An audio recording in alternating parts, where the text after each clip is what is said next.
Welcome to the third episode of the Star Wars fandom discussion. If you missed out on episode 2, you can find it on our channel or linked in the description below. Again, let's welcome back myself, Louise, Damien, Matt and Sophie, where now we're going to talk about the Disney TV adaptations.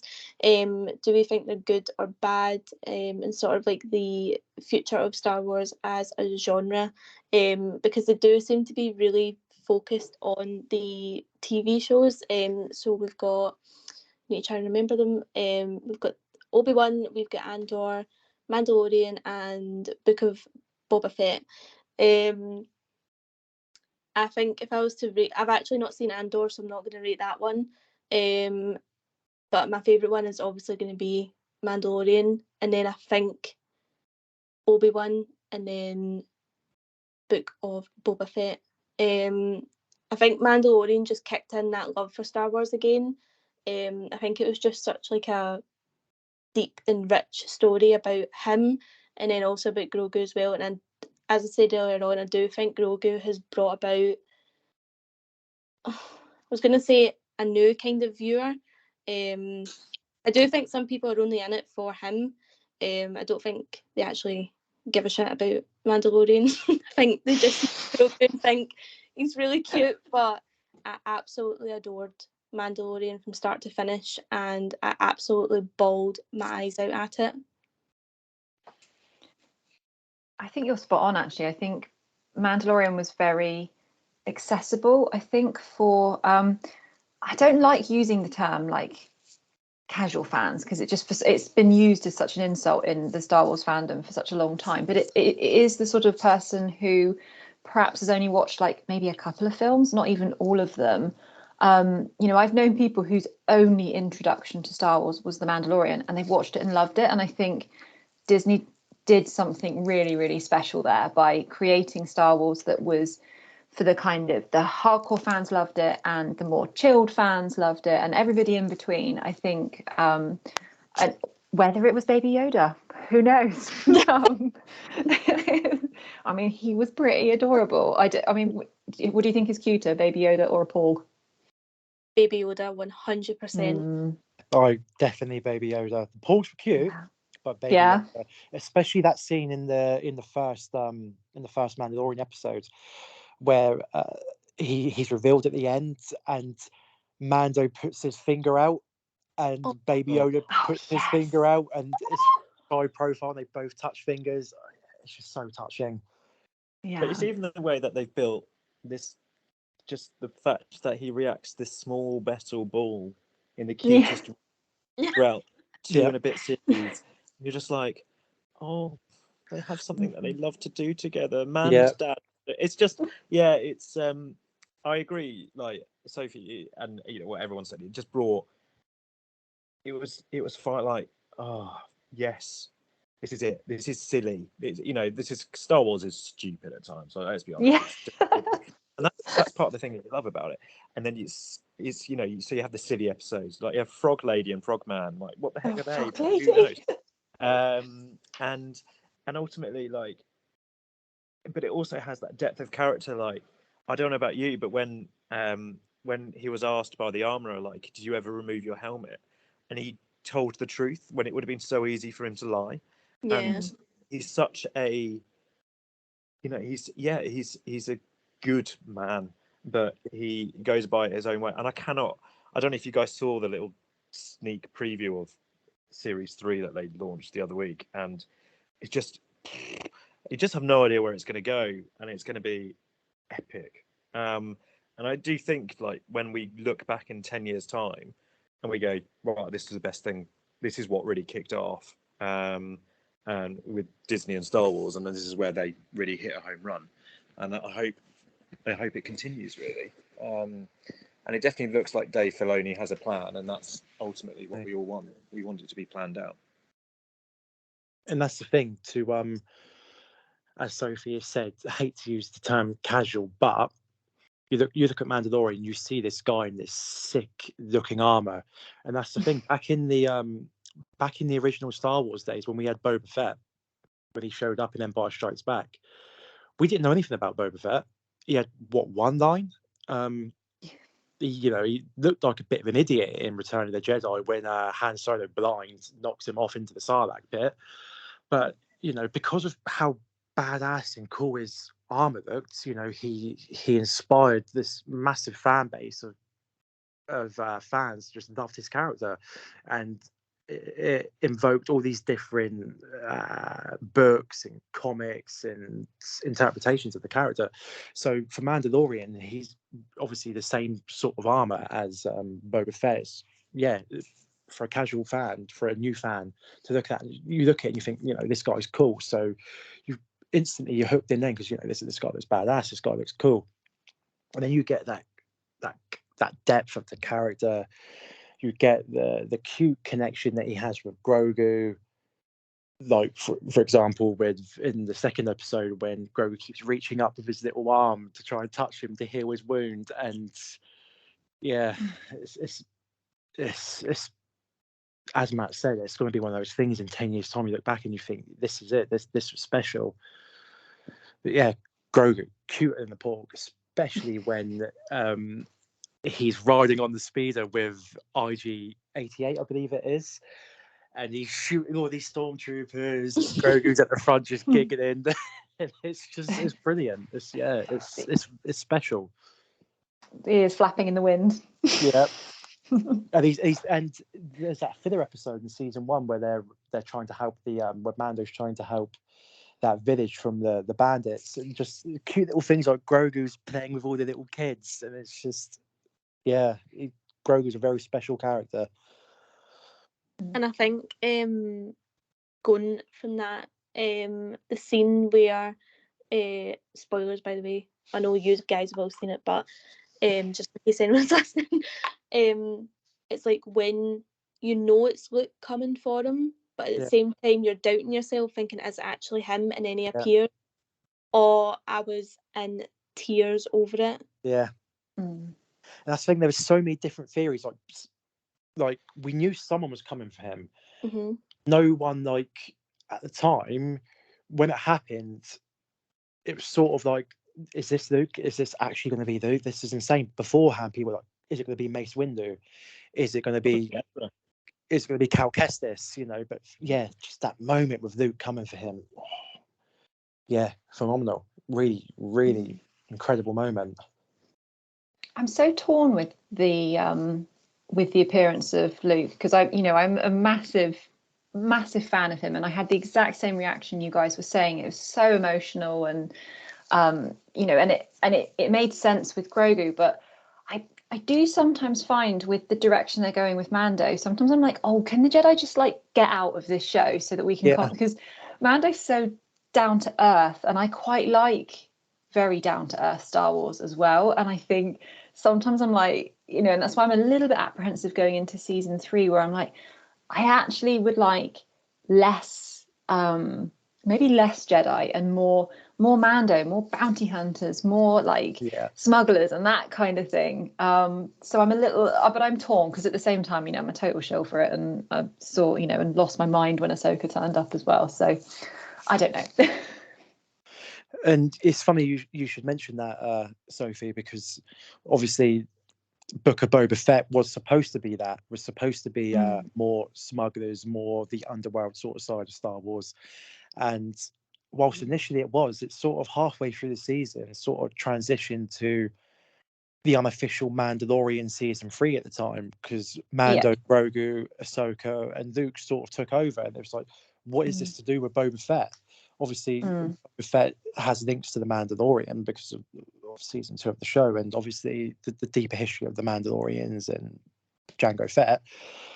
But I would like to see that too more, and that's a little bit of frustration I have with Disney in that sense, because I think a lot of the time at Disney have hit a home run with what they're doing with Star Wars, but the Book of Boba Fett was supposed to be the opportunity to see. Well, I think Mandalorian was supposed to at first be that sort of underworld smuggler down to earth Star Wars, and obviously they took it in a different direction, and they went with Book of Boba Fett instead, and even that they started to take into a different direction midway through the season. But I do love that they sort of steered back on course with that and brought Cad Bane into the show, who is Yes. incredible. Cad Bane, brilliant in the Clone Wars, and I'm so glad that he finally got his appreciation on screen. But he looked amazing, didn't he, as well? He did. So well realized. He did, and that's a series I would love myself. I would love like a Clint Eastwood style, like Star Wars series, of just Cad Bane going around as a bounty hunter in this Western sort of style, you know, just being Cad Bane. I think with the Book of Boba Fett, I think I don't know what you guys thought, but I wasn't looking forward to actually watching it. And I'm probably going to get my head chewed off, but I think it was only interesting when The Mandalorian came in, because I think it was a good few episodes before it. I was just like, what is this even about? Like, where's it going? It was good that obviously The Mandalorian came in because it kind of made it what it is, but also it wasn't about him. It was supposed to be about Boba Fett, which I don't know. I'm just a bit 50-50 on it. I think. Louise, I'm with you on this journey. I'm Yeah. like, when that episode started and the door came back and it was Mando and he came in with his music, I was like, yes. Because I'm with you. I'm like, as much as I've never really got the Boba Fett stuff. I probably should have talked about that in the second episode. What's the character you didn't get along with? I was like, Thrawn, which got completely sidetracked, which I'm happy to go into on a later date. But also Boba Fett, never really got it. And so I watched Book of Boba Fett, but yeah, that Mando episode was top dollar. And yeah, it was like season 3 in an episode, but it then became a Mando. I want to know what happens to this character that I've fallen in love with over the first 2 series, rather than Book of Boba Fett, which I don't really. Yeah. I could take it or leave it. Still, still enjoyable, but I wanted to carry on the story of these original characters that I've never met before, and I want to see where they go and progress. I don't want to go back into the past of Star Wars. I want to move forward, and I think that's what Mando has done for a lot of people. It's moved that story forward in a new and exciting way. And he looks really, really cool whilst he does it. See, I think I probably come in on slightly the other side to you guys then, because I very much have always been quite a Boba Fett fan, for the reasons I think Damien said at the start of the, like you were saying, he had that armor, he had that look, he had like 2 lines, and somehow we spun a whole narrative on him. So I was actually really hyped for Book of Boba Fett, and I loved Mandalorian as well. But actually, I guess because I had that connection to the character, I've always been quite fascinated by him and quite drawn to him. I think it's just being that child of the prequel era. I loved Jango Fett, and then to have Tamura Morrison back then playing Boba, I was just like, this is like 10-year-old Sophie's dream come true, honestly. So to see him doing that, and I really liked those moments of self-reflection with him, and I potentially wanted more of that, which is so interesting, where you guys are like, yeah, let's get out of the past, let's move, let the past die, kill it. And like, I was quite into those scenes of him reflecting, and the trauma of his dad's death there in front of him, which goes back to Mace Windu's a douche. He is, yeah. You just kill a kid's dad in front of him. Of course, he's then going to go to a life of crime.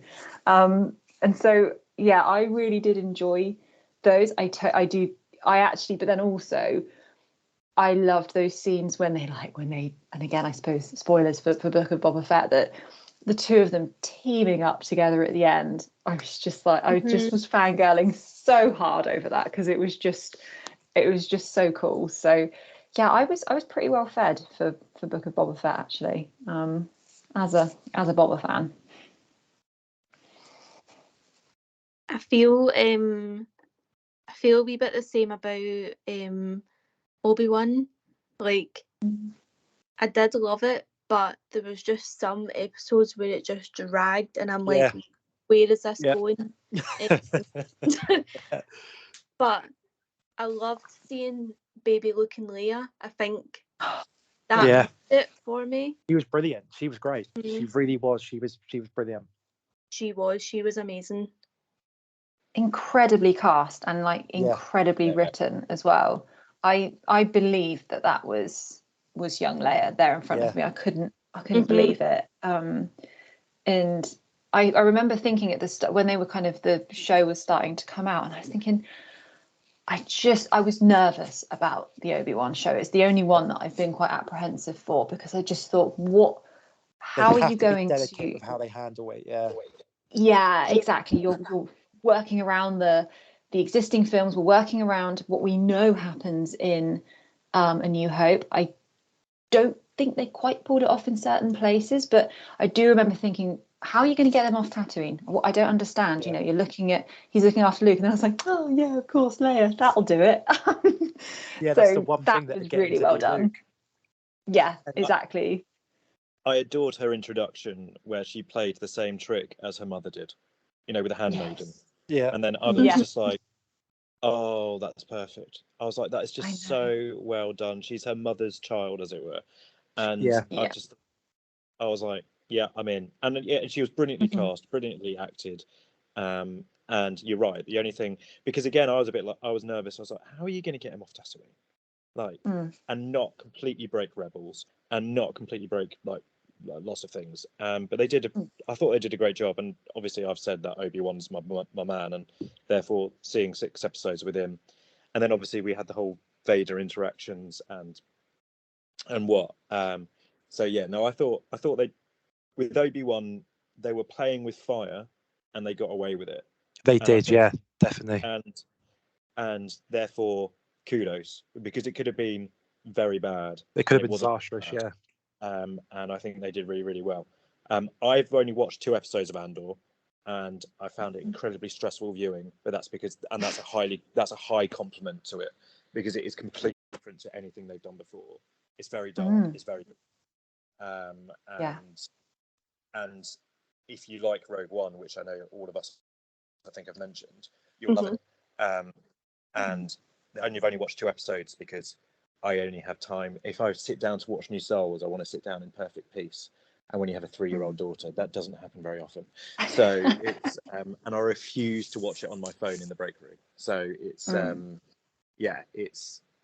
But the people who have watched it, I think IGN, whether you take them as a reputable source of entertainment news or not, they gave episode 6 10 out of 10 today. So wow, did they? Yeah, they did.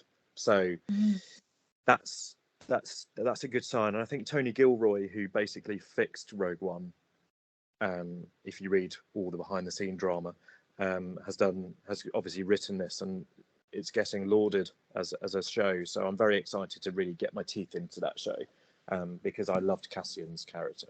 Again, as the rebellion has always been painted as this goody two shoes beautiful thing, but he was like, that's what I loved about Rogue One. Like, the Rebels did some pretty dark stuff too, right? So I think that's what we can learn a bit. Yeah, look at Saw Gerrera. He was an offshoot of the Rebels, wasn't he? I mean, he'd done some pretty distasteful things. Yeah. But yeah, I've only watched the 1 episode of Andor myself. But as a massive fan of Rogue One, it's definitely one that I am so excited to get back into. But going back to Kenobi, Kenobi did do some things quite, as Matt said, it was playing with fire, and kudos, they pulled it off.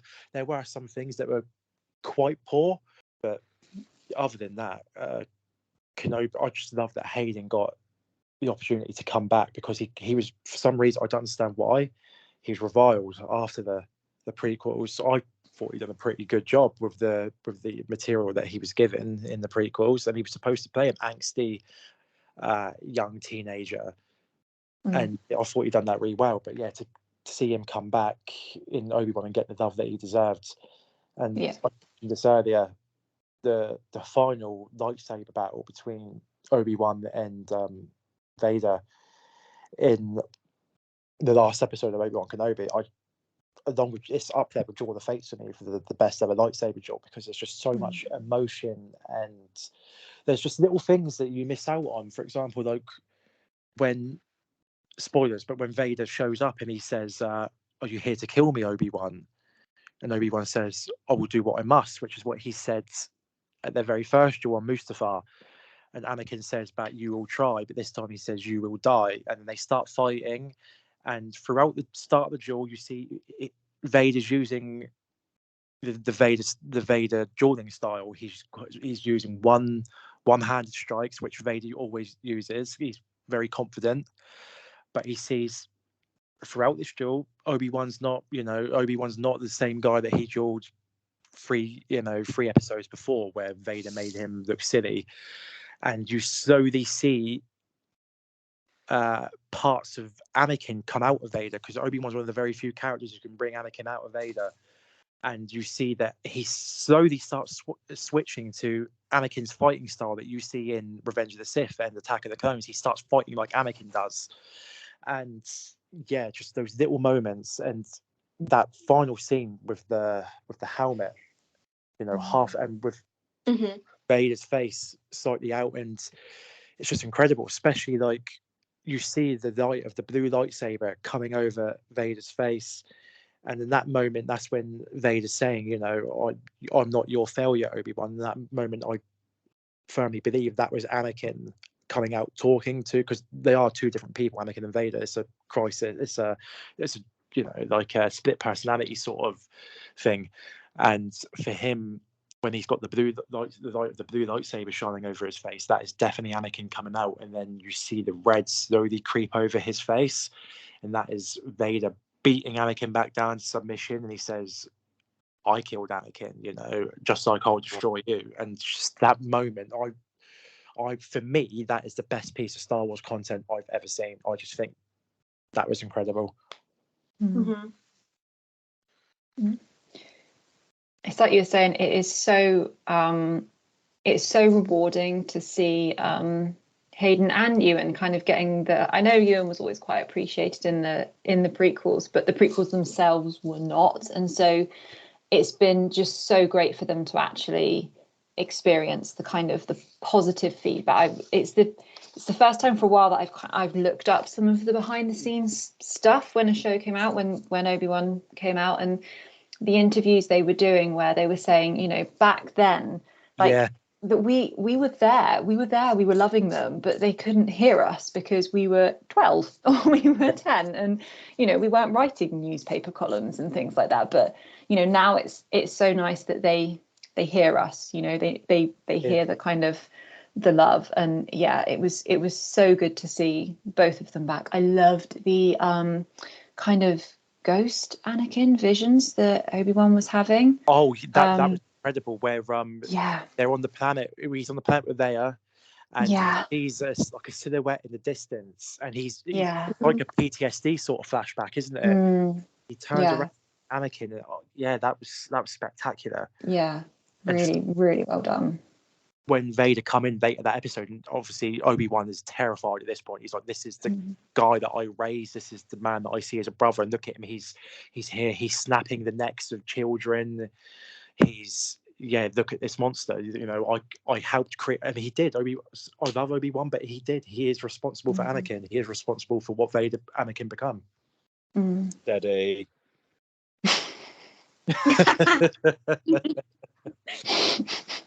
Well, Palpatine is mainly to blame, but we were talking about the books earlier. I don't know. I know Louise is slowly making her way through it, but Brotherhood, there's many points where Obi-Wan's picking up on how Anakin's acting, and he's seeing worrying moments in Anakin, and he's very much aware of Anakin and Padme's relationship. And he keeps making notes of, "I need to talk to Anakin about this. This is not going to end well.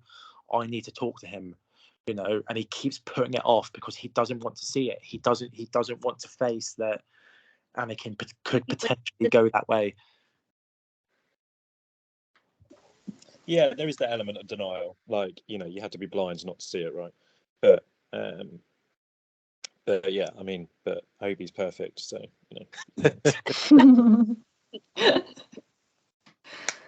I don't know what you guys think, because I've really enjoyed kind of Star Wars's venture into into like live action TV shows, and I think there's a lot of really great stories that can be told in that kind of format. But I do sometimes find myself wishing that, I think because and I think Matt, you might have touched on this in a couple of episodes ago when you said that kind of the source material for Star Wars is films, you know, where Marvel can kind of span across, you know, eras because its original material is kind of in the comics.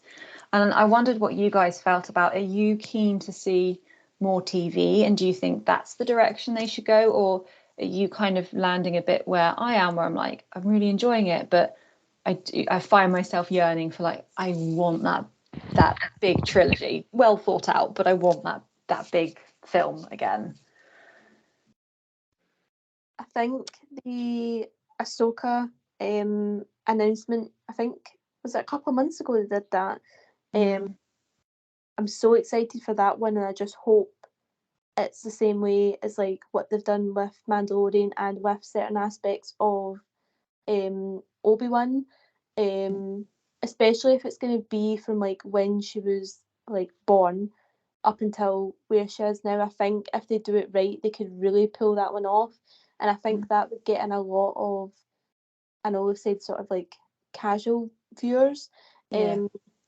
I think that would help bring a lot more women into it, because obviously it's focusing on like one of the biggest female Jedis in the whole sort of universe sort of thing. But I don't know. I prefer TV shows to films. So I'm quite happy with them doing TV shows. I just think if they were to do another film, what would it be? Isn't there going to be an X-Wing Squadron with Patty Jenkins, or has that been completely planned? I heard that. Yeah, I heard that had gone. Oh, yeah, what? Rangers of the New Republic. They got rid of it, didn't they? And I think they're going editing crew instead with Jude Law, which they haven't really specified much on, but I'm guessing from the name of it, skeleton crew, it's either going to be some sort of rebel team or some sort of like criminal underworld team, maybe Hondu. But yeah, they did get rid of the Rangers of the New Republic, which was going to be the X-Wing Squadron. I was really looking forward to that. Yeah. I don't think they know what to do they, with like film wise? Films, I think they feel the pressure too much. Do you know what I mean? Yeah. I think they're scared, which is understandable because they obviously they were going to be doing the episode. What was it called? What was Rogue One called originally? It was a Star Wars story. That was it, wasn't it? It was like they were going to be these one-offs, and they were going to be the stories, and then they've obviously not done that. And they did. Of course, completely forgotten about the Solo film. We haven't even mentioned it. Yeah. Which I thought Solo was a really good film. Yeah, I thought it was. Yeah, it was inoffensive. It was good. I thought the way that they portrayed some characters was shit. But yeah. I think with TV they've got something going, and then they can plan it out. But I would really love to take, when my little girl's old enough, to the cinema to go and watch a Star Wars film and just see it. And I don't want that to be lost. Do you know what I mean?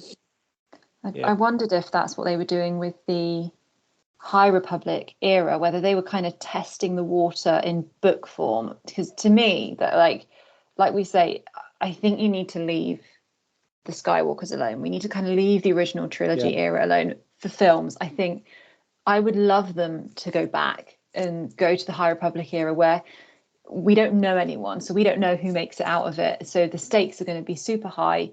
But I think going back rather than going past the sequel trilogy, because at the end of the day, Star Wars is about Jedi, isn't it? It's about good versus evil. And I think if you jump back to the High Republic, you've got your Jedi again. And I think so whether they were trying that era, and if it was well met by the book fans, whether they were going to go back, I'd love to see a film set in that era somehow. And the Nihil are a great villain. They are. Yeah, the Nihil are great. They're sort of like space Vikings, aren't they? Yes. Yeah, handsome. And the Martian Rowe, who is the he's brilliant villain, he is I know we've mentioned that we love evil personified. I know, Sophie, you loved your I can't remember her name, but from Darth Bane's is, trilogy, yeah. Yeah, he's awful. He is, but in the best way. and Like, he's a great villain. Isn't there like the theory that he could be the precursor of what reintroduces the Sith to the galaxy? I've seen as well. Who knows? Like, that's the thing. Like, with the High Republic, they just finished the big phase, as in phase 1, and then phase 2 goes back further. So they left phase 1 on some horrendously bad cliffhangers. As in, when I say horrendously bad, I mean, like, I need to read the next book and I need to read it now. Yeah. What happened to my favorite characters? What have you done to them? You're horrendous human beings for taking my heart and ripping it up into tiny pieces. And then they've just gone back.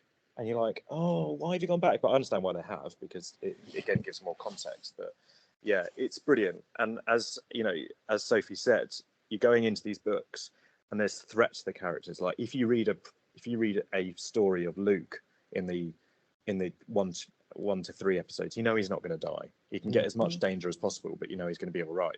Whereas these characters in the High Republic, well, it's a bit like Game of Thrones, to be honest. They kill them off no problem. And like, you know, yes, they do. And you're like, what are you doing? No, I liked that. So yeah, it's perfect. I absolutely adore it. Thank you so much to everyone who's listening, and if you like the discussion that we had, we also have our community Discord, which is Fantasy Fellowship, and you can find more information over on our Instagram page at fantasy_fellowship, our Twitter at fanfellowship, and we also have our website, which is www.fantasy-fellowship.co.uk. If you did enjoy this fandom discussion episode, be sure to hit like and make sure you subscribe to us and keep up to date with more Fantasy Fellowship videos, and to listen to the next and final fandom discussion, which will be the Star Wars films.